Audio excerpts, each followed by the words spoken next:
आज का सिलसिला दूसरे रोज भी रहा जारी।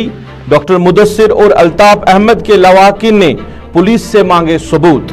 कहा दोनों ना खुद मिलिटेंट थे और ना ही मिलिटेंटों के मददगार।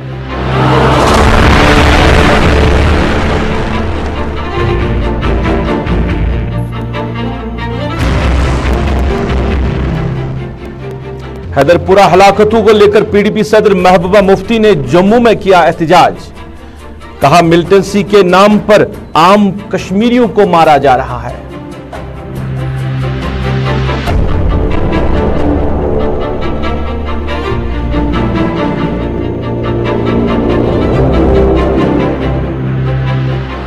जम्मू कश्मीर में कांग्रेस लीडरान की नाराजगी खुलकर आई सामने। कई लीडरान पार्टी ओहदों से हुए मुस्तफी, मरकजी कयादत को इरसाल किए मकतूब।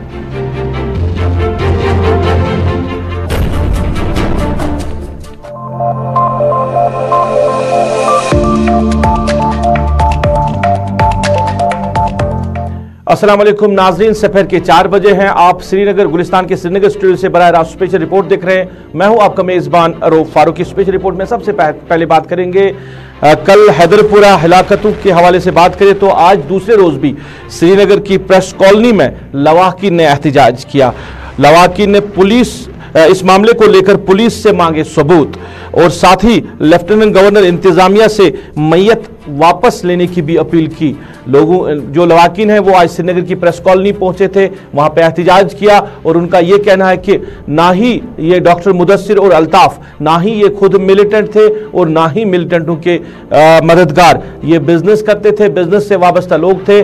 जहां पे एनकाउंटर हुआ वहां पे इनका ऑफिस था और उन्होंने ये भी कहा कि जो सरकार है, रियासत इंतजामिया है, वो एक तो इस एनकाउंटर को लेकर सबूत दे, पुलिस सबूत दे, और दूसरा कि अब जब वो मारे गए हैं तो उनकी मैयत को ही अब वापस दिया जाए। एहतजाज में काफ़ी लोग शामिल रहे जिनका ताल्लुक रावलपुरा से था या हैदरपुरा से था, बरजला से था। काफ़ी तादाद में लोगों ने वहाँ पे एहतजाज में शिरकत की और उन्होंने अपनी दोहार है, जो डिमांड है, वो सरकार के सामने रखी कि उनके जो लोग जो चले गए हैं, जो नौजवान चले गए हैं, अब उनकी मैयत ही वापस दी जाए।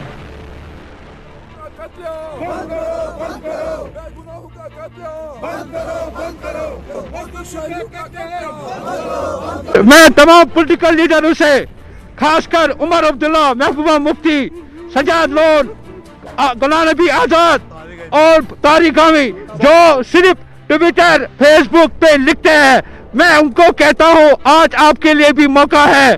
आप हमारे पास आ जाओ, हमारे कंधे से कंधा मिला के हमारे गम में शरीक हो जाओ और शहीद अल्ताफ भट्ट की लाश को वापस लाने के लिए हमारे पास आ जाओ।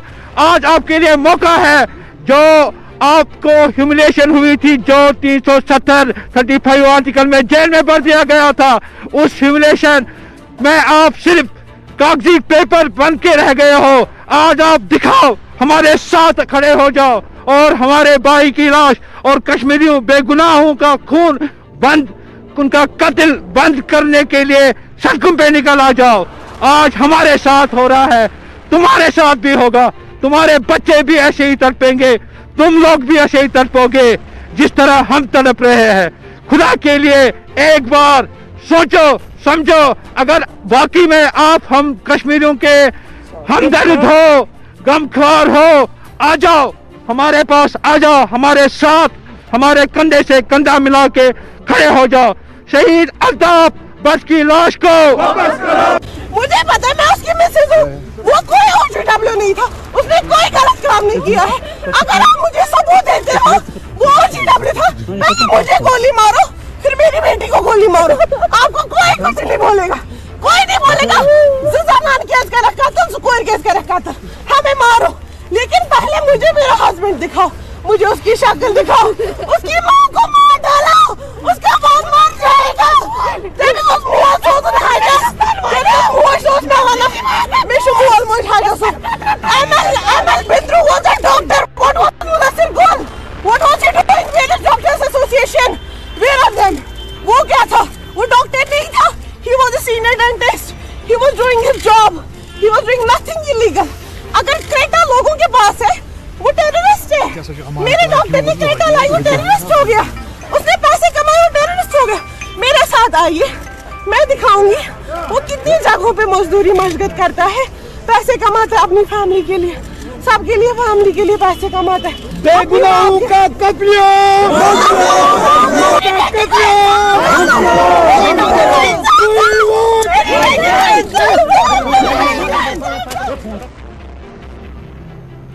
लवाकी ने यहाँ के पॉलिटिकल लीडर्स से गुजारिश की है कि वो शामिल हो जाए उनके एहतजाज में, और जो उनकी डिमांड है इस हवाले से वो भी सड़कों पे आ रही है। इधर बात करें गोल बानिहाल के हवाले से, आमिर जो एक और नौजवान इस एनकाउंटर में मारा गया था, जिसके मुतालिक पुलिस का बयान था कि वो मिलिटेंट था, तो उसके लवाके ने भी बयान जारी किया है जिसमें उन्होंने कहा कि ये कोई मिलिटेंट नहीं था। उन्होंने पुलिस बयान को नकारते हुए कहा कि कोई मिलिटेंट नहीं था, बल्कि वो कश्मीर गया था मजदूरी करने के लिए। उसके वालिद ने वीडियो बयान जो जारी किया उसमें उन्होंने कहा कि वो कोई मिलिटेंट नहीं था, बल्कि वो मजदूर था, और उसके बेटे मजदूर को भी इस एनकाउंटर में मारा गया।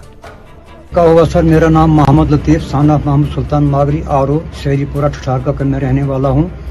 मेरा बच्चा श्रीनगर में मजदूरी कर रहा था 5-6 महीने से, उसको आर्मी ने और पुलिस ने मार दिया। मैं परेशान हो गया, फिर मेरे साथ ये सरपंच आए, 3-4 सरपंच और भाई वगैरह, हमने कहा चलो देखते हैं किसने मारा उसको। उसको इल्ज़ाम लगाया कि ये मिलिटेंट है, जबकि वो हैदरपुरा में मुफ्ती कोर्स करके, बांडीपुरा में 2 साल उसने मौलवी कोर्स किया, फिर उसके बाद जनाब देवबंद में वो चले गया 2 साल, उसके बाद लॉकडाउन हो गया, फिर घर में वो रहा। लॉकडाउन खत्म होने के बाद वो श्रीनगर में चले गया। 6 महीने के बाद आज जनाब उसको मिलिटेंट करार दिया, जबकि मैंने खुद पत्थर से मिलिटेंट मारा है और खुद मुझे गोलियां आई हैं। मेरा एक भाई चचेरा, वो भी गोलियों से मिलिटेंटों ने मारा। उसके बाद हम घर से माइग्रेंट हो गए, 11 साल के बाद हम घर वापस आए। मैंने बच्चों को बड़े मुश्किल से छुपा छुपा के जनाब पाला था और पढ़ाया था। आज उसका रिजल्ट ये निकला कि एक हिंदुस्तानी आदमी पत्थर से मिलिटेंट को मारता है और उसके बच्चे को मिलिटेंट बनाते हैं और उसको गोलियां लगाकर मार देते हैं, और डेड बॉडी भी नहीं मिलती है। उसका अवार्ड ये मिला कि बच्चे की डेड बॉडी मुझे नहीं मिल रही है।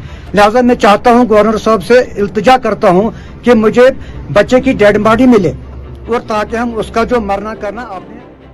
चलिए, आमिर के वालिद भी गवर्नर इंतजामिया से गुजारिश कर रहे थे उनकी डेड बॉडी जो है उनको वापस दी जाए। मिलिटेंट नहीं था, बल्कि वो आलिम था, इस्लामी तालीम हासिल कर रहा था। और इसके साथ साथ प्रेस कॉलोनी में जो एहतजाज हुआ, वहाँ पे डॉक्टर मुदस्सिर की जो वाइफ है उसने भी कहा, जो उनकी बीवी है उसने भी कहा कि आमिर उनके ऑफिस में चाय बनाता था, उनके यहाँ काम कर रहा था, वो कोई मिलिटेंट नहीं था।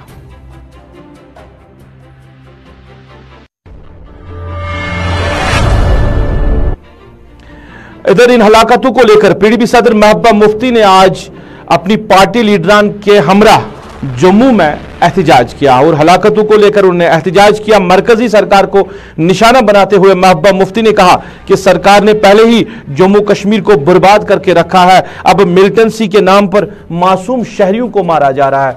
उन्होंने कहा कि जो भी हलाकत जिनकी भी हुई है वो मासूम शहरी है, उनकी मैयत तो वापस देनी चाहिए थी, और साथ ही कि मिलिटेंट के नाम देकर अब मासूम कश्मीरियों को मारा जा रहा है।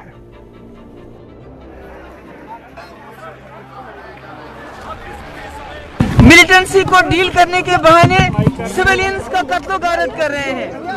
इससे पहले सोमो ड्राइवर अनंतनाग में उसको मार दिया, उसके बाद जैनबपोरा में मार दिया शाहिद को, और कल एनकाउंटर में हमें नहीं मालूम कि वहाँ कोई मिलिटेंट मरा कि नहीं, मगर हमें ये मालूम है जो 3 सिविलियन मारे गए उनके घर वाले कहते हैं वो बिल्कुल बेकसूर थे, उनके छोटे छोटे बच्चे हैं, कोई मजदूर था, कोई डॉक्टर था, कोई बिजनेसमैन था, उनको मार दिया, और इस वक्त उनके घर वाले उनकी लाशें मांग रहे हैं।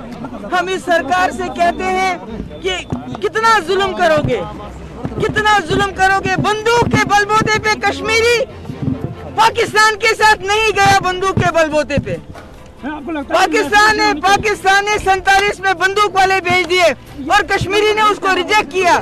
आज हम कश्मीरियों को अपने मुल्क की बंदूक दिखा के उनको जेर नहीं कर सकते। कश्मीरी सरेंडर करने वाला नहीं है ऐसे। उसके साथ बातचीत करो, इज्जत से बातचीत करो और उसके मसले को हल करो। कश्मीर ने कहा है कि सभी के खिलाफ रेजोल्यूशन पास किया, उनका डिजिटल एविडेंस नेता है वो कम्युनलाइज करने की कोशिश कर रहे हैं, उनके खिलाफ सख्त कार्रवाई की जाएगी, उन्होंने बोला है रेजोल्यूशन। देखिए, जो गांधी जी के कातिल को गोडसे की पूजा करते हो, उनके सवाल का मैं क्या जवाब दूं? उनके सवाल का जो इस मुल्क को, गांधी के मुल्क को, नेहरू के मुल्क को, अंबेडकर के मुल्क को गोडसे का मुल्क बनाना चाहते हो तो उनके सवाल। महबूबा मुफ्ती ने जम्मू में अपने पार्टी लीडरान और वर्करान के हमरा किया एहतजाज इस मामले को लेकर। इधर नेशनल कॉन्फ्रेंस के नायब सदर साहब वज़ीर उमर अब्दुल्ला ने भी ट्वीट के जरिए इस मामले के हवाले से बात की। उन्होंने कहा कि पुलिस ने खुद इस बात का एतराफ कर रही है कि जो मालिक की बिल्डिंग है यानी अल्ताफ अहमद वो वहां पर और जो वहां पर किराएदार रह रहे थे, पुलिस ने ही उनको दरवाजा खोलने को कहा। ये उमर अब्दुल्ला ने ट्वीट के जरिए कहा। इस सूरत में उन दोनों को कैसे मिलिटेंट करार दिया जा सकता है? ये आम शहरी थे जिन्हें नुकसान पहुंचाया गया, जिन्हें मारा गया है। उमर अब्दुल्ला का एक ट्वीट, दूसरा ट्वीट भी उमर अब्दुल्ला ने इसी मामले पर किया, जिसमें उमर अब्दुल्ला ने कहा कि मिलिटेंट या OGW के तौर पर बदनाम करना काफी बुरा है, लेकिन लाशों को शुमाली कश्मीर ले जाकर दफन करना इंसानियत के खिलाफ है। लाशों को लवाहकीन के वापस देना चाहिए। उमर अब्दुल्ला नेशनल कॉन्फ्रेंस के नायब सदर साहब का वज़ीर, उन्होंने भी इस मामले को लेकर ट्वीट करते हुए कहा।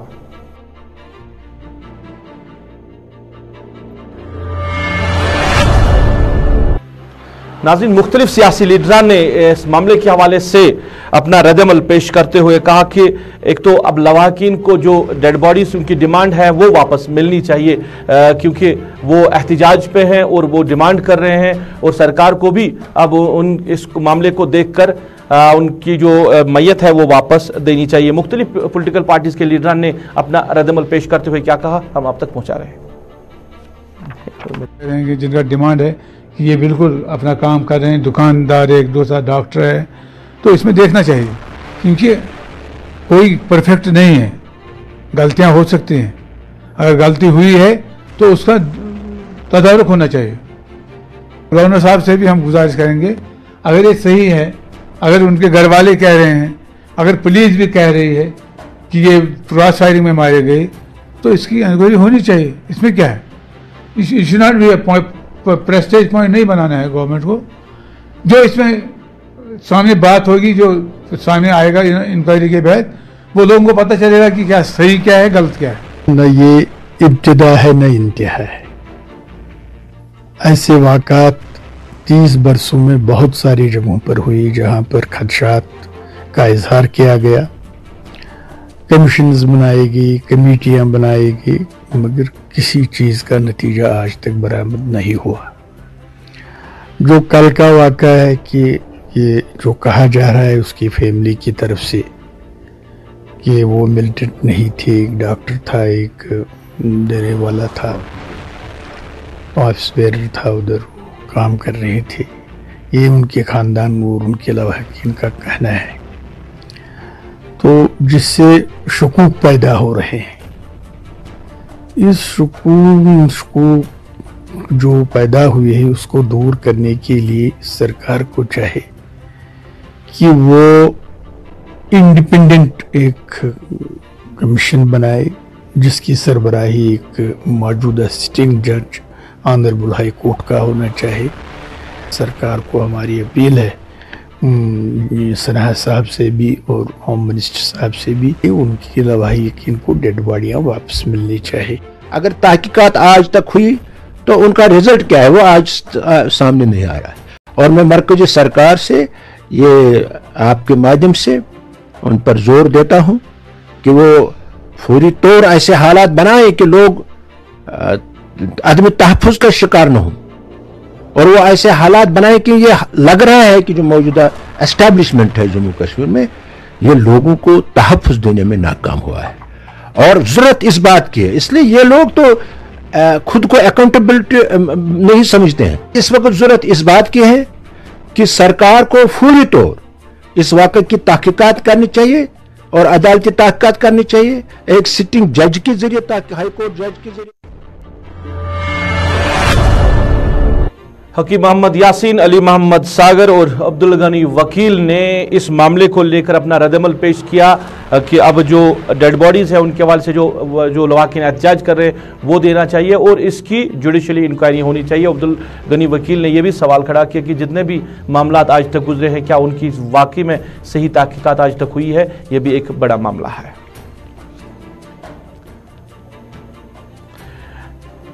जम्मू कश्मीर में कांग्रेस पार्टी के लीडरान के बीच में रसाकशी जो है वो अब खुलकर सामने आ रही है और पार्टी से वाबस्ता कई लीडरान जो है वो अपने पार्टी के ओहदों से मुस्तफ़ी हो गए हैं और बाज़ाब्ता तौर पर उन्होंने मरकजी क़यादत के नाम जो ख़त है वो इरसाल किए हैं, मकतूब इरसाल किए हैं। इधर आपको ये भी हम बताते चले कि जो पार्टी के सीनियर लीडर है गुलाम नबी आज़ाद, वो इन दिनों ख़त्े जम्मू के दौरे पे है और कल बानिहाल के बाद आज भी वो कई इलाकों के दौरे पे हैं और ये जो लीडरान, बेशतर लीडरान जिन्होंने पार्टी ओहदों से इस्तीफा दिया है वो गुलाम नबी आज़ाद के साथ है, उनके साथ स्टेज शेयर कर रहे हैं। तो क्या ये मान के चले कि कांग्रेस में सब कुछ ठीक है? जहां गुलाम अहमद मीर की बात करें वो इन जलसों में शामिल नहीं है। जो स्टेट प्रेसिडेंट है गुलाम नबी आज़ाद है, बाकी लीडरान है, मगर वो लीडरान है शायद जो गुलाम अहमद मीर या बाकी जो उनके साथ लीडरान है उस डिस्पेंसन के खिलाफ है। कई लीडरान जो जिन लीडरों ने अपना इस्तीफा आज जो मरकजी क़यादत तक पहुंचाया है, हम उनकी बात आप तक पहुंचा रहे हैं। हम चाहते थे जनरल व्यूज हैं कांग्रेस के कि हमने कहा कि अपनी पार्टी लीडरशिप को कि हमें सुनिए, यहाँ आप इस पे चर्चा करवाइएगा विद इन दी पार्टी कि हमारे लोग क्यों छोड़ के जा रहे हैं, क्या वजूहात हैं विद इन दी पार्टी। तो उस विद इन दी पार्टी के तौर पर हमने अपने ओहदों से रिजाइन किया है, ना कि कांग्रेस से किया है। कांग्रेस के हम बुनियादी वर्कर हैं और कांग्रेस की जड़ों को हम चुनाव वैली में, मैं तो चुनाव वैली की बात करूंगा। बहुत सारी अफवाहें हम सुन रहे हैं, अफवाहों का बाजार गर्म है, जिसमें ये भी कहा जा रहा है कि आप बीजेपी का दामन थाम नहीं, ये आपके मुंह से सुन रहे हैं, ये आप अपनी बात हमको ठोसना चाहते हैं, मेहरबानी करके ये बात मत ठोसिएगा, ठीक है। मगर हमने अपनी पार्टी पोस्टों से कहा है पार्टी लीडरशिप को कि हम अपनी पार्टी लीडरशिप छोड़ देंगे या हमसे बात कीजिए और यहाँ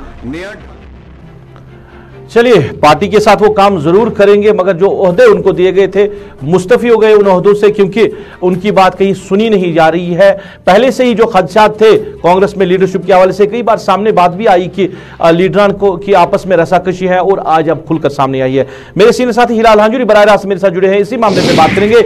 हिलाल, अब कहीं ना कहीं खुलकर बात सामने आ रही है, कांग्रेस लीडरान की बात करें, ये रसाकशी पहले से थी मगर अब ये लीडरान जो नाराजगी दिखा रहे हैं पार्टी क़यादत को, जिन्होंने लिखा है वो गुलाम नबी आज़ाद के साथ स्टेज भी शेयर कर रहे हैं। काफी वक्त से हम देख रहे हैं कि कांग्रेस जम्मू कश्मीर के अंदर रस्साकशी का शिकार हमेशा रहा है, चाहे वो प्रोफेसर सैफुद्दीन सोज जब जम्मू कश्मीर के अंदर प्रदेश कांग्रेस कमेटी के सदर थे तब की बात हो या आज की बात है। और तब भी हमने देखा कि गुलाम नबी आज़ाद वर्सेस प्रोफेसर सोज का जो रस्साकशी का मामला था वो काफी देर तक चला था और नतीजा यही है कि कांग्रेस जम्मू कश्मीर के अंदर कमजोर से कमजोर तर हो रही है। पिछले 2 इलेक्शंस के अंदर जब हम देखते हैं तो कांग्रेस का ग्राफ बाकी टेन्योर्स के मुकाबले में काफी कमजोर रहा है।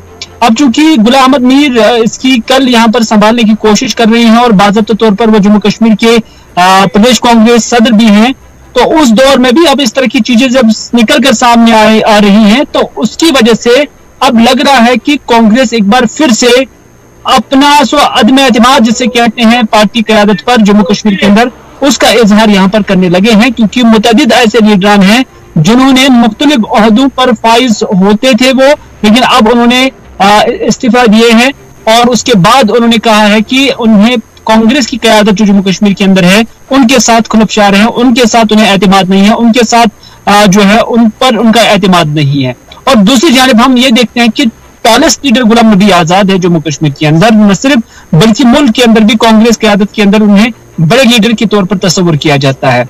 और गुलाम नबी आज़ाद ऐसे लीडरान को अब एक प्लेटफॉर्म भी फराहम कर रहे हैं, इस वजह से कि जो पार्टी क़यादत से जम्मू कश्मीर के अंदर इख्तिलाफ रखते हैं और फिर रेजिग्नेशन देते हैं तो उन्हें फिर गुलाम नबी आज़ाद के जो स्टेज है वो शेयर करते हुए भी देखा गया। लेकिन जब आप कांग्रेस लीडरान से इस तरह की बात करते हैं तो उनका मानना है कि ये विद इन द पार्टी एक डेमोक्रेसी है और पार्टी के अंदर उन्हें इख्तिलाफ राय रखने का पूरा यकीन है, हक है, और उस हक का इस्तेमाल करते हुए वो इस तरह की कोशिशों में अभी तक लगातार जुटे हुए हैं। हिलाल, आपको याद होगा पहले भी गुलाम नबी आज़ाद का नाम मुख्तलिफ तरीकों से जोड़ा गया है, कि वो अलग पार्टी बना सकते हैं, कांग्रेस से बगावत भी कर सकते हैं, क्योंकि कई जो जलसे थे, अगर आपको याद होगा राहुल गांधी का या पार्टी सदर का, उसमें गुलाम नबी आज़ाद नहीं शामिल थे। और आज जम्मू कश्मीर से क्या कहीं ना कहीं वो इस चीज़ की जो शुरुआत मत कर रहे हैं कि अपने कुछ जो उसके लोग हैं उनको बुला के खते पीर पंचाल में इन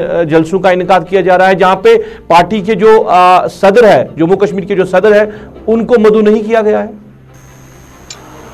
देखिए, गुलाम नबी आजाद मुझे नहीं लग रहा है, और जहां तक मेरे जराए का ताल्लुक है, उनकी जानिब से भी इस तरह की कोई सिग्नल अभी तक नहीं दी गई है या इस तरह की खबर नहीं दी गई है कि गुलाम नबी आजाद पार्टी से बगावत करेंगे या पार्टी से बाहर निकलेंगे। हाँ, इतना जरूर है कि न सिर्फ जम्मू कश्मीर के अंदर उनका ग्रुप पार्टी के उस क़यादत से यहाँ पर मुखालिफ हैं, बल्कि सेंटर में भी हम देख रहे हैं कि G23 मेंबरान जो है या जो वो क़यादत है, उसमें बाज़ाब्ते तौर पर उन्होंने पार्टी क़यादत को लिखा था कि कहां पर हमारे लूपहोल्स है। वहां पर उन्होंने बाज़ाब्ते तौर पर लिखा था कि कैसे बूथ लेवल पर हमें कांग्रेस पार्टी को मजबूत बनाने की जरूरत है, और उस पर इख्तिलाफ राय कांग्रेस के अंदर सिर्फ गुलाम नबी आजाद नहीं रखते हैं, बल्कि और भी कई सारे लीडर हैं जो ऐसा रखते हैं।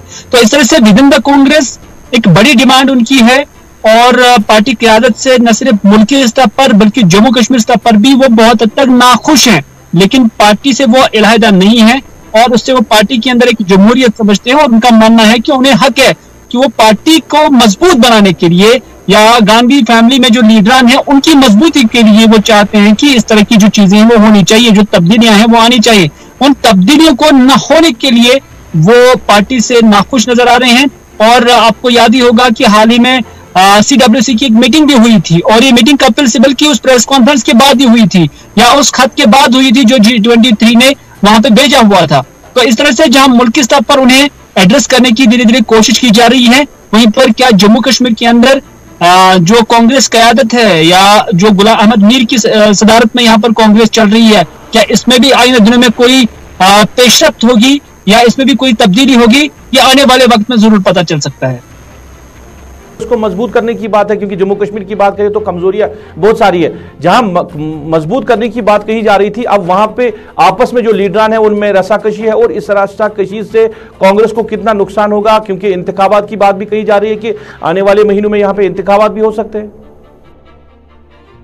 तो अमूमन हर कोई पार्टी जब खुलफशार की शिकार हो जाती है, जब तजब्जुब की शिकार हो जाती है, जब इंतशार की शिकार हो जाती है, तो उस वक्त पार्टी क़यादत की जानिब से यही बात कही जाती है कि ये विद इन द पार्टी एक डेमोक्रेसी है। लेकिन मेरा एक जाती तजुर्बा है, और मैं उस तजुर्बे की बुनियाद पर या सियासी मुबसरीन जो कहते हैं उनका मानना है कि जब इस नवियत के इख्तिलाफात होंगे तो उससे पार्टी को धड़ में भी तकसीम हो सकती है, उससे पार्टी के अंदर एक बड़ा क्रंच पैदा हो सकता है। आज की डेट में भारतीय जनता पार्टी दुनिया की सबसे बड़ी पार्टी है, न सिर्फ हिंदुस्तान की बल्कि दुनिया के अंदर जो सबसे बड़ी कार्डर बेस जमात है वो भारतीय जनता पार्टी है।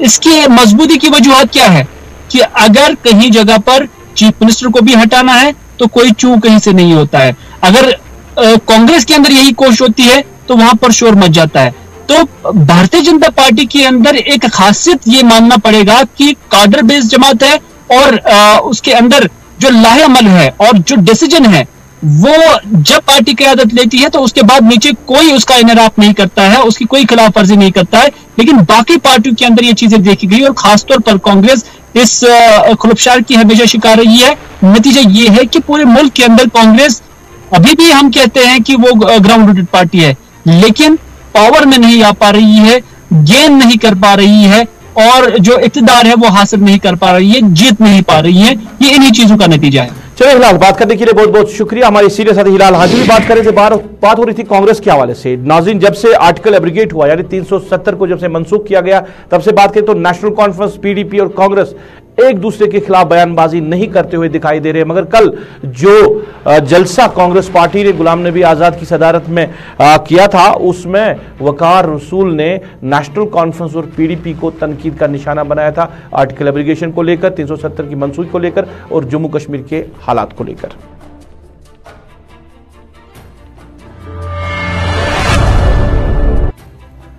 नाज़रीन, कल शाम चाडोरा के नोबुग इलाके में महकमे PHE से वाबस्ता एक मुलाजिम जो दौरानी ड्यूटी जो हलाक हुआ है, जिसकी मौत वाक़ा हुई है, इलाके में लोगों के इस हवाले से काफ़ी गम है, सफ़ी मातम बिछ गया इलाके में। और इस सिलसिले में आज PHE एम्प्लॉयज़ एसोसिएशन से वाबस्ता जिम्मेदारों ने आज चाडोरा में जाकर एक तो उनके लवाकिन के साथ ताज़ियत की, दूसरा उन्होंने जो वहाँ का ऑफिस है महकमा PHE का, वहाँ पे एहतजाज भी किया। और एहतजाज में उन लोगों ने डिमांड रखी है कि जो मज़कूरा शख्स है जिसकी दौरानी ड्यूटी मौत हुई है उसके घर में से किसी को नौकरी दी जाए। उन्होंने महकमा के सामने ये डिमांड रखी। और बाकी जितने भी लोग दौरानी ड्यूटी जिनको जो हलाक हुए हैं या जिनको कोई हादसा पेश आया है उनके हवाले से भी सरकार कोई न कोई पॉलिसी लेकर सामने आए। आप देख रहे हैं इस वक्त हम यहाँ पे खामोश धरना किए हुए हैं और हमारे मुलाजमीन सरापा एहतजाज है। असल में मामला ये है कि बाकी daily wagers, casual labourers, regular मुलाजमीन की तरह हमारे डेली वेजर गुलाम नबी वानी साहब जो PHE डिवीजन चाडोरा में काम कर रहा था और नाइट ड्यूटी में माइनस में वो अपनी ड्यूटी अंजाम दे रहा था, तो मुझे लग रहा है कि सर्दी की वजह से उसकी मौत वाक़ा हो गई है। दौरान ड्यूटी वो शहीद हो गया है। सरकार से हमारा मुतालबा है कि उसके घर में से एक फ़र्द को सरकारी नौकरी फराहम की जाए। और